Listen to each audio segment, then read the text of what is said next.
Y vamos a Estación Mapocho, donde se realiza el Bid Invest 2025. Reuniones entre autoridades e inversionistas. Tomamos contacto con Felipe Gallegos. ¿Qué tal, Felipe?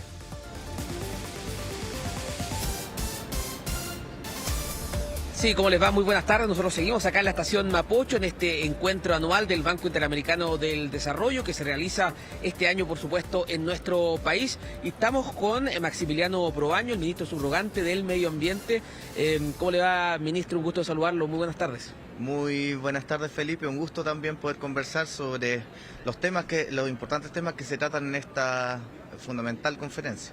Claro, se ha hablado de sustentabilidad, pero también el tema del cambio climático ha marcado la pauta, considerando que tuvimos durante la semana también el Día Mundial del Clima, y en ese sentido Chile tiene mucho que decir. ¿Cómo primero se observa justamente el panorama climático en nuestro país y qué relevancia le dan a que el evento se realice este año justamente en Chile?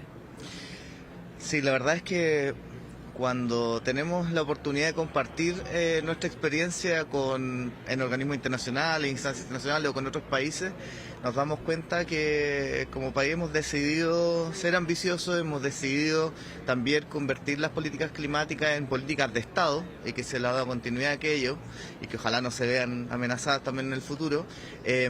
Y la verdad es que también nos vamos dando cuenta que la crisis climática, la crisis que es cada vez más evidente además para la ciudadanía en la vida diaria, ¿cierto? Cada vez vemos este tipo de incendios de una magnitud que antes no se veía, con la frecuencia que antes no se veía, las marejadas, las olas de calor, ¿cierto? La sequía, y por lo tanto, ¿cómo nos hacemos cargo como país de disminuir las emisiones, pero también de adaptarnos, de ser un país resiliente al clima, porque los efectos ya los estamos viendo?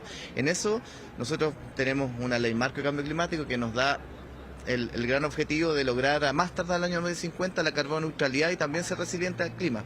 Pero también hemos planificado, la misma ley marco de cambio climático también nos genera obligaciones en cuanto a planificar adecuadamente, multisectorialmente, planes sectoriales de mitigación y adaptación, y también, y el foco de hecho de lo que estuvimos conversando hoy día, a nivel subnacional, las regiones y los municipios, cómo cuentan con planes de acción, con medidas concretas y también cómo estas se van implementando y financiando, por cierto, adecuadamente. En estos foros han hablado, por ejemplo, del rol que tienen los municipios, las comunidades locales en hacer soporte, en ir disminuyendo justamente la contaminación y de alguna manera ir enfrentando el cambio climático. ¿Qué desafío tienen las ciudades, las grandes capitales? Por ejemplo, yo hablo de Santiago, Claro. Y las capitales regionales en ir promoviendo panoramas locales para ir disminuyendo justamente la contaminación. Yo diría que los desafíos son justamente en términos primero de planificar adecuadamente, con pertinencia, ¿cierto? Cada ciudad tiene distintos desafíos, las escalas son muy importantes, las capacidades con que cuenta cada uno, pero también identificar que este camino también va generando oportunidades muy importantes. Para nosotros, por ejemplo, en Santiago, ha sido algo bastante evidente cómo hemos ido avanzando en materia de transporte público hacia electromovilidad, ¿cierto? Los buses eléctricos. Los buses eléctricos, hoy en día Santiago es la ciudad con mayor cantidad de buses eléctricos fuera de China. Y esto tiene una serie de... Por cierto, ahí nos vamos haciendo cargo de mitigar, de disminuir las emisiones, pero en términos de calidad de vida para las personas tiene resultados concretos.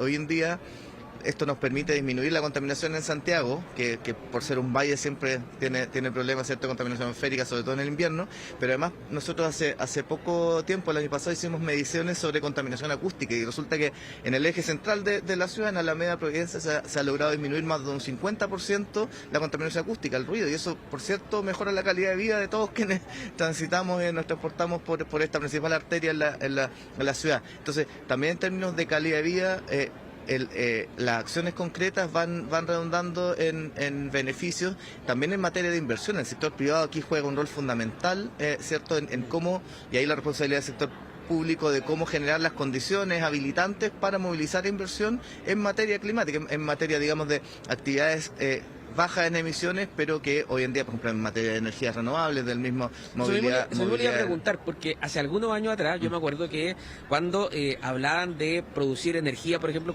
con una fuente distinta al carbón, muchos hablaban, esto es una locura, esto es imposible, pero de a poco se ha ido cambiando ese paradigma y hoy día los privados sí están comprometidos en muchas acciones para ir promoviendo un cambio climático o enfrentar el cambio climático. ¿Cómo se enfrentan los desafíos para lo que viene, para los próximos años, considerando que el tema climático es un problema que nos va a acompañar básicamente, o la contaminación, o el cambio climático. Claro, bueno, ahí es, por ejemplo, una de las materias que como país podemos estar bastante orgullosos y la verdad es que nos recalcan casi cómo lo hicieron, cómo lograron en tan pocos años pasar. Nos ponen de ejemplo un poquito. Nos ponen de ejemplo de cómo en pocos años logramos pasar de una matriz fundamentalmente térmica, eléctrica, carbón, cierto, petróleo en materia de transporte, a avanzar en materia eléctrica. Hoy en día más de 60%, 70% de nuestra matriz eléctrica proviene de energías renovables.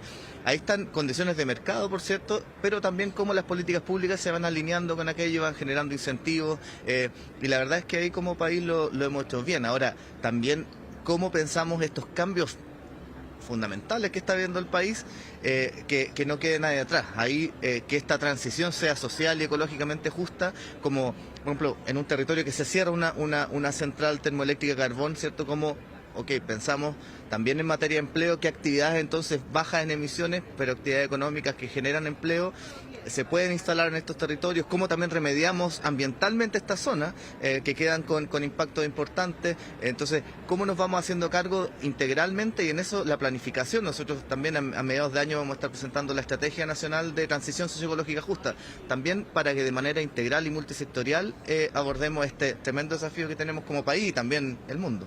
Ministro, se ha acordado el hecho de trabajar en conjunto, colaborativamente, con países latinoamericanos, pero ¿cómo ven desde el gobierno de Chile, de pronto declaraciones del presidente Donald Trump, por ejemplo, que ha manifestado sus dudas, por ejemplo, sobre el cambio climático, con una opinión bastante crítica sobre las políticas que se están siguiendo en temas de lucha contra el cambio climático? ¿Cómo ven desde el gobierno esas políticas? Algunos lo califican como negacionistas. ¿Cómo lo ven ustedes?